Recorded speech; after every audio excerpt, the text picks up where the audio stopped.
அது வந்து கள்ளக்குறிச்சியில் போய் ஏன் ஒரேடியாக பார்க்கலன்னா அப்போ ஒரு அரசியல் போட்டி இல்லைல்ல. விஜயை பார்த்து அவர் பயப்படுறாரு.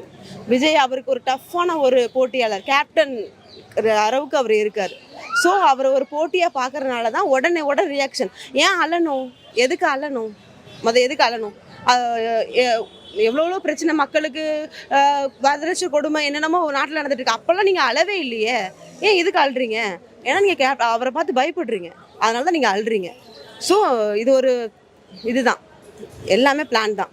ஓகே, அந்த பிரச்சாரத்துல வந்து இறந்து போனவங்களுக்கு கவர்மெண்ட்டே 10 லட்சம் தான் தரேன்னு சொல்லியிருக்காங்க. பட் விஜய் வந்து 20 லட்சம் தரேன்னு தான் சொல்லியிருக்காங்க. அதை பத்தி என்ன நினைக்கிறீங்க? ஏன்னா விஜய் வந்து ரொம்ப நேரத்தையே ரொம்ப மனசுல உடஞ்சிட்டார். அவர் நெஞ்சில் குடியிருக்கும் தானே அவர் லைனே ஆரம்பிக்கிறாரு. மக்களுக்காக தானே அவர் வராரு. அவர் காசு முக்கியம் நினைச்சிருந்தா அவர் அரசியல் வரணும் அவசியமே இல்லையே. அவர் உட்கார்ந்த இடத்துல ஏசியில் உட்காந்துருந்து அழகு போல படம் நடிச்சுட்டு போய்கிட்டே இருக்கலாம். ஏன் அவர் மக்களை சந்திச்சு வந்தாருன்னா அவருக்கு பணம் முக்கியம் இல்லை, மக்கள் தான் முக்கியம். அவர் நேற்று ரொம்ப ஒரு மாதிரி ஆயிட்டாரு. நீங்க அந்த இடத்துல கூட பாத்தீங்களா, தண்ணி ஒரு பொண்ணு மயக்க மட்டும் கீழே விழும், உடனே அவர் தண்ணி எடுத்து கொடுத்து இது பண்ணாரு பாத்தீங்கல்ல.